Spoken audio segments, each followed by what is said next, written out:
This episode of Own the Grey is brought to you by I Am. Discover your unique talents, realize your potential, and align to your path. Take the first step to uncover your life purpose by visiting debrajones.ca/courses.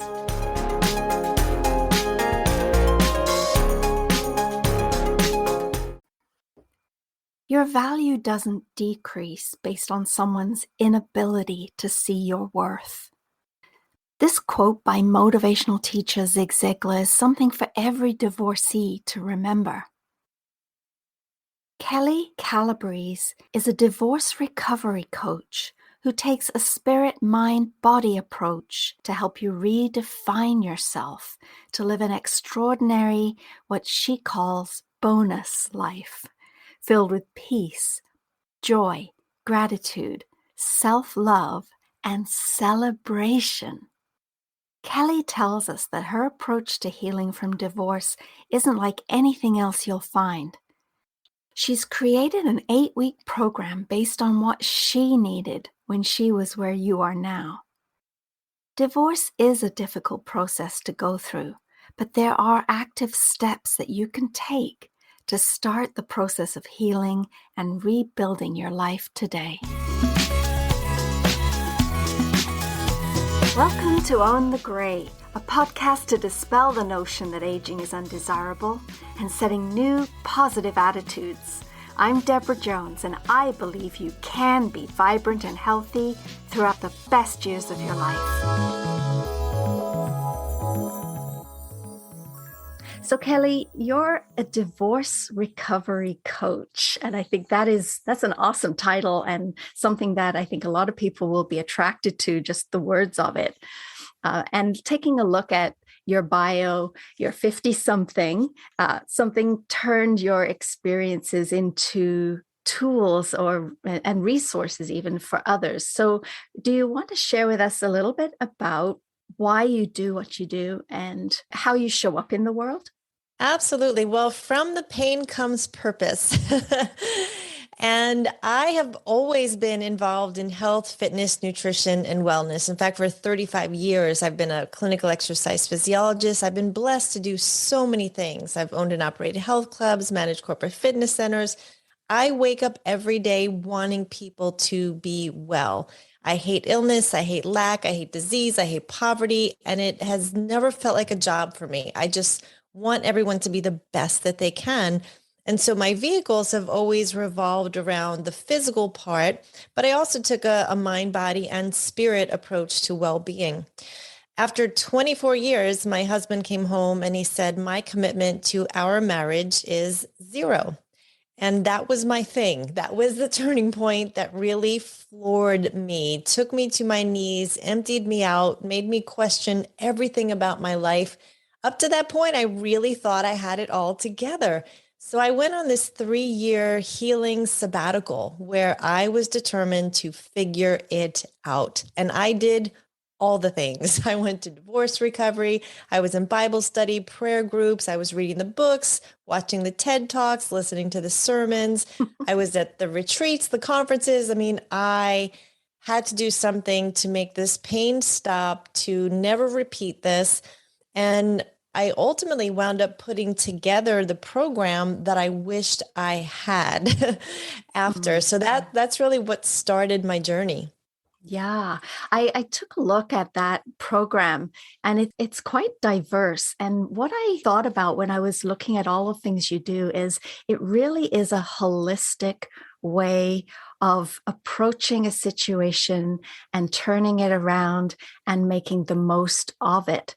And it looks like the holistic part and the mind, body, soul part of it, obviously you've put it together based on what you learned and what wisdom and knowledge you have. But can you identify what makes it so unique? Yes. Well, I think it actually applies to any loss in life. So whether you lost a child, a parent, a job, a business, life is going to be hard. There's going to be struggle and difficult things. There is rejection in the world. That is just part of life. And I really feel like we're not trained and equipped how to handle those things. And so we have a choice with what we do with the hard things. And the things that I boiled it down to, these 8 things, I feel like are universal things that everyone could benefit from. And if you really want to get to know who you are in your soul, to be confident in yourself, to live a bold, courageous, adventurous life without fear, that these 8 things are the things that you need to do that. When people have gone through this course, what kinds of comments are you receiving? Oh my goodness, it is such a blessing. Someone just sent me one that said Brene Brown, Tony Robbins, and Kelli Calabrese were the 3 people who got me not only through my divorce, the hardest, darkest times, but really to love myself and know that I am worthy of a great life. So I was like, whoa, Whoa. that was huge. And I've had from one end where people are still married and they come to me and they might be saying like, Kelli, I can't stand to be in the room with him. I hate his tattoos. I'm moving into the guest room. Like I can't. And I'm like, okay, let's take a breath. Let's focus on you. And when I do these 8 things with them, this one particular woman now, they're 2 years later, they are so in love. I see pictures of them everywhere. She's planning his 50th surprise birthday party right now. And I'm like, oh my goodness, like they've never been happier and everything came together. Their children, their businesses, they paid off debt. I mean, it was like, wow.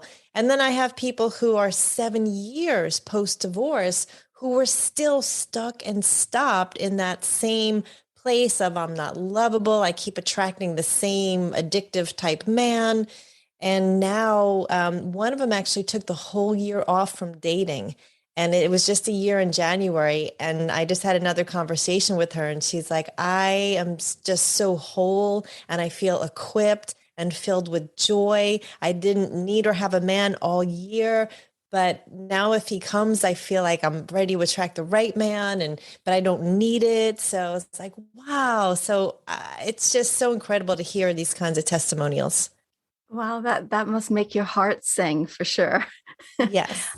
And as a healer myself, and I deal with those kinds of situations people are in too. And I would tell you that my focus is to have my client focus on themselves as well. I think that really is the key, not the situation, not what happened, not the past, but who are you and what are you going to do now? And I think, taking a look at your course, you've kind of broken it up into some really bite-sized pieces because each one of your topics is huge. It really is, isn't it? Yeah. It could be an entire course, just one topic. Yes. It could. And so it's really amazing how you've boiled it down, a bit like the maple syrup that we do here in Canada. You just boil it down and you've got the sweetest, most effective, and obviously with proof with all of your testimonials that it really works. And it isn't just you that has put this together. I notice you've got a lot of speakers, a lot of people that you've worked with. Can you share a little bit about their part in what you do? Yeah. So on my quest, I went out to handpick what we call, healers, the counselors, the therapists, the wise counsel. And there were 21 that I found that really were instrumental on my journey. So a breath therapist, a meditation therapist, an energy therapist. I had, professional Christian counselors, women who I met on retreats who were healers. And I had even a mental, like brain health person because I had PTSD. I mean, my brain was not working. I couldn't remember. I couldn't think. And so even just to get my mind sharp again, I had a grief counselor. So each of them played a role, played a part. I went through deliverance training. I mean, I did a lot. And so I interviewed 21 of them. One of them is on re-engaging. So when I'm not there yet, I'm not dating yet, but I have a friend who went through this and I wanted to know that. So when I'm ready, I'm equipped in that. So for people who go through the program who are ready to open their heart and start dating again, or who are already dating, they can learn from that. So I have another one in there on sexual trauma. That was not an issue for me, but I know for a lot of women it is. So I brought in a sexual trauma expert into the program so that whoever needs that can get that as well. So there's 21 different really world-class people that I scoured the land to find. Awesome. So I think it would be really cool to give our listeners sort of the highlights of each of those 8 steps that you identify in your program, just to give us a taste of what that's all about. So how would you like to do that? I would love to do that. Yes. So week one is identity. And it's really about who you are and whose you are. And in the case of divorce, you identify as a wife or a husband, if there's men listening. And so when that identity goes away, and especially for people who've been married, for a lot of the women I work with are married 20, 25, 30 years. So you've identified as a wife. And at this same age, the kids are going off to college. So now your role as a mom is changing. And divorce is a life event for a reason. Probably you're selling the house. You may change, churches. All your friends were couples. Now there's so your identity was lined up in all these things of the world. And now they could be gone in a moment. And it can really wreck you. It did for me. And so what we will do is we'll try and change things on an environmental level first. So we kind of do the surface things thinking it'll make everything else better, but that's just not enough. Then we try habits. Habits are good. I'm all about them, but it's still not enough. So yes, get up and stretch and meditate and drink water with lemon. That's all good, but you need to get deep down to that soul level. And the soul is your mind, your will, and your emotions. So it's really seeing yourself through a lens that hopefully people believe in a creator. For me, it was my faith that really got me through. But I had to go, how is God seeing me? Like, really, God isn't rejecting me, even if my husband did. God isn't. So it helped me because I would have these heaven experiences where I would just imagine, okay, that's the highest thing I could possibly think of is if I was in heaven. And I would just imagine myself there. And that's where I started to re-find my identity in truth and light and love and joy. So those Yeah. are kind of the highlights of the identity topic. And so with that identity, I mean, there's a part of it where you might have relied on your partner to be your rock or to be your stability. Do you find that that's a big thing to find yourself all of a sudden sort of with nothing to hold on to? Absolutely. Yeah. And for me, I was sort of a little bit more of the man in my relationship. My marriage was upside down. So I was the provider, I was the doer, I was the one out there making things happen. And for women who the husband did all those things and they don't even know how to write a check or, how to do that, then you really feel lost. So even still, you miss that was your soulmate. That was the person who's attached to your soul. You miss the inside jokes. You miss the co-parenting. All of that. So when the first thing that God brought together, the first covenant was marriage. And so when that gets divided, it is a tearing of your soul. So you can actually physically, palpably feel that. So yes, you absolutely miss your identity as Mrs. So-and-so. You married them for a reason. There was something about them that you loved, at least when you went to the altar, even if it faded or went bad over time. Mm-hmm. So that's the first week. So what's in week 2? Forgiveness. I wish I could say this was one of the first things I did. I had said the words, I forgive him early on, but it was actually the last piece for me. But I wanted to put it up front in the program because it's that important. It is so vital. And for me, I was bitter. I was so bitter. And, if you heard my story, you'd cry. It was unreasonable, it was unfair, it was unjust. And I was holding my own feet to the fire. I was burning and punishing myself. I saw myself as a failure.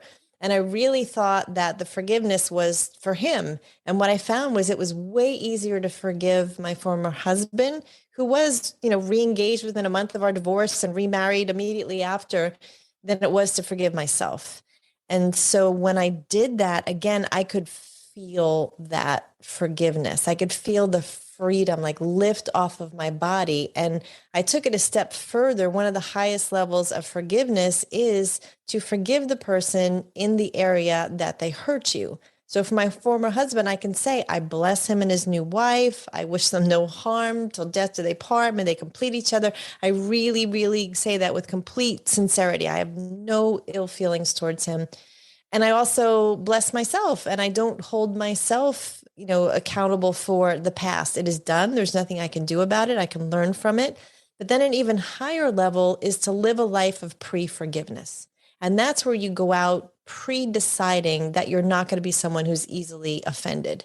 And if you are offended, you're going to let it go quickly. And if you offend someone, you're going to be quick to apologize, but that you're not going to live this life where you're just so easily offended. You're just going to want to be quick to forgive because your peace is too expensive. It is not worth giving up. And if there is a trigger or something that hits you, you don't quite fall as long, as deep, as hard, or as fast as you did in the past. You get over it quickly. And then you go, okay, I can't afford to be bitter or angry or depressed or whatever. I want to get on to the next joyful thing. Yeah, I think that self-forgiveness piece, I seem to see that a lot. It takes quite a bit of courage to recognize when we're not being kind to ourselves, when we are judging ourselves or even blaming ourselves for the choices that we made, like saying, why did I choose such a person? That, what kind of choices do I make in life if I made this choice? Do you see that?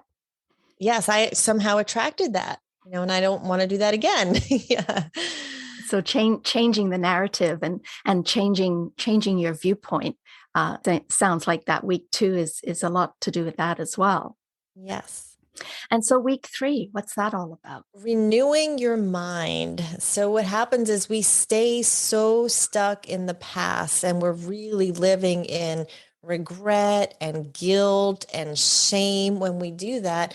And the interesting thing is the things that have happened in the past, they're not even really how we remember them. But now we add all this emotion to it. And the minute we start to have that feeling, all this negative emotion rises up in our minds, or we're spending our time in the future where we're in so much fear of the things that we don't even know that have happened yet, that we're just chronically in a state of anxiety and stress. But if you can get present, because this is all we have, this is all we're guaranteed, and really breathe, then you can lower the chaos and make some good decisions, one step at a time, one breath at a time.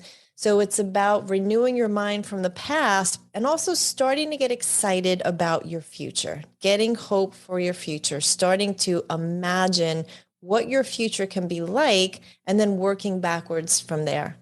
Mm-hmm. Is part of that looking at the way your mind is working, uh, touching on the idea of what we've believed is possible or believed we can or can't do? Yeah, so everything we have in our lives right now, the relationships, the money, the health, the job, our children, is a result of what started with a belief. So the belief became a thought. The thought then became words that got spoken out into the world. Those words have power.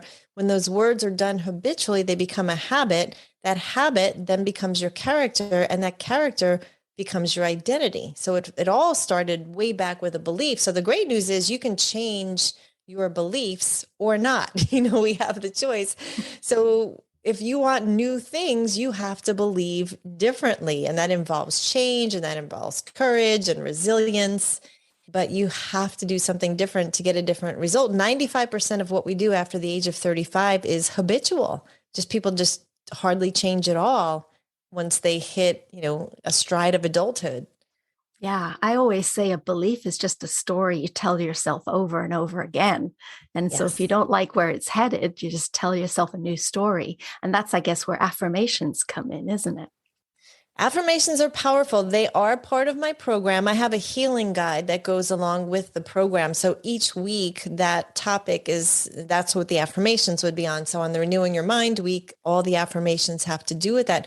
But you really have to have the desire and the belief in the affirmation. Otherwise, your brain is going, nope, I'm not smart. No, I'm not lovable. No. So if you're saying I am smart, I am lovable, you have to have the desire at least to believe it, even if it's not true. Because if you're saying I'm rich, but you're like, Kelli, look at my bank account, I'm not. But do you have the desire to believe it? And then start there from the desire, then you're willing. And then from the willingness, you have a readiness. And then from the readiness, you actually start doing. Yeah, I love that step by step approach. It makes it really easy to comprehend because I think when you're in the middle of something like that, as you said yourself, your mind just isn't together, right? You really need somebody to say, take this step, take that step now, and now take this step, right? And Yes. so I think to be a coach in that area, I think that's really important to kind of hold their hand to walk them through to a point where they can finally see themselves. Yes. And there has to be a readiness too. I mean, some women I'll talk to and they'll say, nope, I want to have a pity party. Nope, I want to sit here and I want to sulk and I want to cry. And I go, okay, let me know when you're ready. Okay. I hope you don't, stay there, but not for too long, Yeah, I hear you. So on week 4, what's week 4 about? Week 4 is purpose. So purpose, sometimes when you go through a major event like a divorce, you really start to question, what is my purpose? Did it change? Is it something that was inside me before I was born? Did it now take a new direction because of divorce? So this isn't something magic. It really takes a deep dive to figure this out. And I ask a lot of really good questions, going back to childhood dreams and desires, and what is it that you do that when you do it you don't even realize hours go by and it's effortless and it brings you so much joy. And we ask all the questions like, if you won the lottery, what would you do? If time and money were no object, what would you do? If you had 6 months to live? And so I take them through a whole series of really good questions to get them imagining and dreaming again, so that they can break up the box of, I am a teacher, librarian, whatever, but you can do something different. And it's amazing how I see these women like Wonder Woman. They just rise up and they're like, oh my goodness, I never knew I wanted to be a painter. Or, wow, I'm really good at this technology thing and I've always been afraid to do it, but no, this feels right. And so it's just it's believing with them and giving them the courage to dream and put it together. And yeah, it's scary. I mean, whether it's entrepreneurship for the first time or leaving a job you've been in for so long and pivoting, switching gears. But so many people are doing things they hate anyway, or maybe even doing it for, 22 years and you know what that's about. And I mean, my kids' generation are expected to have 5 careers. My kids are in college now, not 5 jobs, but 5 careers. So why can't a woman in her 50s plus start something new now? I mean, you see people do incredible things in their 50s and 60s. So just because you've been doing it doesn't mean you need to. There's a purpose in some area of your life that you can further develop, whether it's mission work or, who knows, something creative you want to do. Yeah, the world's your oyster. And so look at it from that perspective of opportunities and possibilities, right? Yes. So what about week 5? Week 5 is self-love and gratitude. I put them together because they really do go together, but they are both superpowers. So what's inside us is what comes out of us when life is hard. So if we have filled ourselves with, I'm unlovable, I'm unworthy, I'm too old, I'm going to stay stuck in depression. When things get hard, that's what comes out of us. The resentment, the defensiveness, the, whatever the ugly, dark things are that we have fed ourselves. Every time we walk out of our closet, we look in the mirror and we go, I'm fat, I'm lumpy, whatever it is. That's what the love we have fed ourselves. So if we're supposed to love our neighbors, what are we loving our neighbors with? We can only love what's inside us. And sometimes we give other people the best of us and then we're left empty. So if we want to walk into a room and vibrate the very highest levels of love, joy, peace, patience, kindness, goodness, gentleness, self-control, all of that, that's what we have to fill ourselves with. So that when things get hard, the love comes out, the peace comes out, the joy comes out. And so, yes, it could be spa things. The girls love all the spa things, of course. Take care of yourself, go get the facials and massages and, all the beauty treatments for sure. But it's more than that. It's doing taking the time to go walk on the grass, go be under trees, walk around the lake, get in nature, have quiet time, have times of silence where most people don't. So much can happen in the alone time when you're loving yourself. And then the gratitude, One of the things that I committed to doing as I was going through my journey was filling a page every single night with gratitude. And it's not a little notebook, it is a big notebook. It's like 20 pages, 20 lines. And so initially it was really mechanical. It was like, well, I took my vitamins, I walked the dog, it was like, check, check, I was doing this. But then as I was going throughout my day saying to myself, you need to fill that gratitude page. Like, you better be on the lookout for things to be thankful for all day long. So I started going throughout my day like, oh my goodness, I get to talk to Deborah today on the show. Like, not everyone gets to do that. How awesome is that? That's going into my gratitude. And who knows who will hear this? And one person might get hope. And that's awesome. And wow, my neighbor, she brought me soup, or someone sent me a book. I'm like, oh my goodness. And then what started to happen was I started to receive all of these things, and I started to track those and actually put a dollar amount on them. And by the end of the year, it will be hundreds of thousands of dollars. I mean, people are like, oh, go stay at my Airbnb for the weekend, or, would love to take you to dinner, or, hey, I have tickets to the concert, front row. And I was like, oh my, like, stuff just started coming. I'm like, it's part of me just putting out the gratitude and thanks and self-love. And so it's just how it works. You can't, keep the energy to yourself, and what you put out is what's going to come back. And so that was, sort of the beauty of how the gratitude works. Yeah, love that. And it really does. I've tried it myself. It works very well. Yes. So week 6, what's week 6 about? Divine health. And this is my superpower. I mean, I've been doing this for 35 years. So I am all about waking up every day and being well. I don't know how any woman goes through divorce who is not healthy. I mean, if I didn't have my physical health and I was starting out, with migraines or gut issues or muscle pains, and had to go through this, emotional, spiritual, physical event, I don't know how women do it. So this is the one thing of the few things that we actually can do something about. We can control, no one's putting, cheesecake and beer in my mouth. Like, that is, no one's making me drink a bottle of wine every night. Like, that's something I can do something about. So if you look at your body is a temple, how can you take care of it? And some people go on, what they call the divorce diet. And that could go either way, where you're just trying to fill your emotions with food and you're overfeeding, just stuffing yourself, trying to, fill an ache that you can't fill with food, but you're trying. Or they go the other way, where they don't even want to eat. They don't want to cook. They have no appetite. They don't think they're worthy of eating.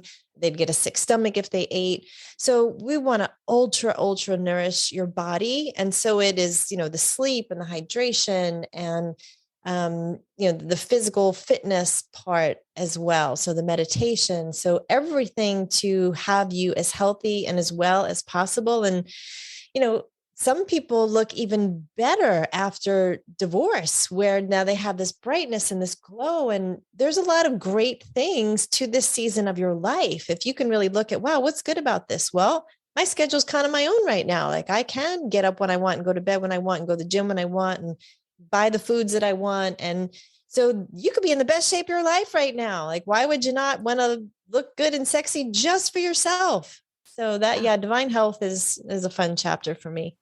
Yeah. And as an energy healer, I see that we hold our grief and our negative energy in our body. Do you notice that too? Completely. Yeah. When I worked with the breath therapist, she was like, wow. I mean, I was like a vice. I was so torqued up, and, I exercise every day. I stretch every day. I do yoga, but the body holds the trauma. It's in your DNA, and it's not just your life, it's generational. So through breath work, she calmed my nervous system down. I did work with an energy healer, and she helped to get the negative energy out and the positive energy in. And 100% your body holds trauma, and divorce is a massive trauma. So I highly recommend it. Mm-hmm. That's great. So we've got 2 more weeks to go. What's week 7 all about? Week 7 is about abundant wealth. So when people go through divorce, they tend to have a very much poverty mindset, especially a woman, where you don't know what your future might hold financially if you don't remarry. The number one group for poverty in the US is single moms. some women have no idea the debt that they had in their family, credit cards that were rang up. And so all this fear comes in, and then how am I going to provide? And a lot of times alimony doesn't get paid, child support doesn't get paid. The mother's winds up being the nurturer usually. So she's going to be the one responsible for getting the kids through college. And that happens in a lot of situations. So there's so much scarcity around money. So helping to get an abundant mindset for them again, and knowing that there are ways for provision to happen, and it's not just money, it's abundance in relationships, it's abundance in socialization, I mean everything, your health. So it's about an abundant mindset. There's been some studies that show that women are actually better at managing money than men. Yes. And here's an opportunity to prove that. Yes, I agree. And, sometimes it was whoever was stronger in the household took care of that. But yeah, less women are getting into the STEM side, the science and math and those type of high school and college pursuits, because women get really intimidated by, engineering and accounting, but they could be great at it. And yeah, women could be so good at budgeting and all of that. So they can, even if they haven't, it's a skill you can develop. Mm-hmm. It's a scary thing at first until you realize that, hey, this really isn't as scary as I thought it was. It's liberating. It's so liberating to pay down debt and buy your first car, maybe by yourself. I see women posting pictures with their cars, like I bought my first car. And that's awesome. Yeah, I can relate to that. So then the last week 8, what's that all about? Joy, resurrection, celebration. It's like, okay, this is not all hard. This is not all struggle. This is not all pain and grief and suffering. There's still exciting, beautiful, joyful, miraculous things happening all around you. And you need to be intentional about going out and making those things happen. So you can't sit in your house all isolated and say, I have no friends. Like, be the friend you want to be, go out. And, if your birthday's coming and you want to not sit in your house and cry that no one recognized, plan your own party if you need to, or get your best friends together, plan the girls' trips, plan the family gatherings, whatever it is that brings you joy. If it's volunteering with pets, if, whatever it is, what lights your soul on fire, go do those things. And if you don't, you're going to burn out. You're going to be sad. You're just robbing your life if you're not celebrating. And if you do, now you're including other people in your joy. You're letting them know what's going on in your life. You're getting to know what's going on in their life. And now you're building success upon success. So you don't just reach a goal, but you stop and you celebrate it and then move on to the next one. Find something to celebrate every single day, and then have even bigger goals into the near and far future. Wow. So that really brings it full circle back to rebirthing, reinventing your life, and then going out into the world, a whole new you. Yes, absolutely. That's the whole idea of intentionally fabulous. So you are a new creation, and you almost don't want your friends to recognize you. Like, you want to walk in the room like, yes, like I've got this. I went through the fire and I came out on the other side, and I am better. I am stronger. I am bolder. I'm more courageous. I'm more resilient. I'm, just about fireproof. Like, not too much can happen after a divorce that should knock you down. Not to say, there can't be an accident or things can't happen, but if you come through this well, it's unlimited what you can do.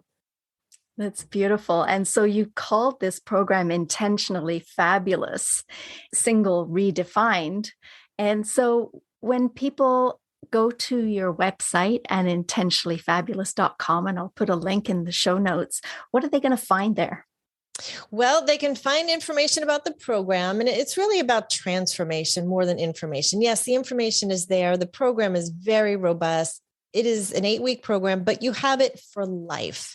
So if you don't get through in 8 weeks, or if you need to go back and revisit that forgiveness chapter, if you want to take your time going through the healing guide, you have it for life. So it's about transforming, and the healing guide, like anything else, you're going to get out of it what you put into it. So if you really listen to those meditations and you say those affirmations and you do the activations and you do the celebrations, you'll just get so much out of it. So it's a really robust program.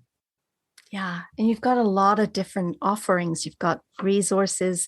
You've written some books. You've got a lot of videos on there and your own podcast called Fit Over 50 Life, which my listeners may be interested in as well. Can you tell us just a little bit about your podcast? Yeah, so I have a Facebook page with a friend. He's in Florida, I'm in Texas, and our Facebook group right now has like 35,000 people who are over 50 who want to be fit, so much energy, great community. So we decided to do a podcast and we bring in experts that help you to be fit over 50, body, mind, and spirit. That's awesome. Well, thank you. I'm going to put a link to all of that in the show notes. Is there anything you'd like to say to my listeners if you want to leave them with a parting thought? I would say to let love win. Love is my sort of life word. And that's the barometer that I use to make every decision as I go about my day. So I just see love as the highest possible good. So that's what I'm always contending for as I go throughout my day. How could love win in this situation? And yes, we're going to miss it sometimes. I miss it every day, but I just use that as the mark for how to live life. So I hope that gives people hope. And I hope they do decide if they're in the situation to pursue the course. And just, if anything else, I hope they got some hope out of this. Beautiful. Well, thanks for sharing your wisdom and your insight into such a difficult time of life for many. But it sounds like you've got the answers, at least to guide people in the right direction to find themselves. So thanks, Kelli, for joining us on Own the Gray today. Well, thank you, Deborah. And thank you for bringing this show to the world. It's so needed and exciting. I appreciate you listening. Thanks so much. Please go to speakpipe.com/Deborah Jones to share what you thought about this episode and what you'd like to hear next on Own the Gray.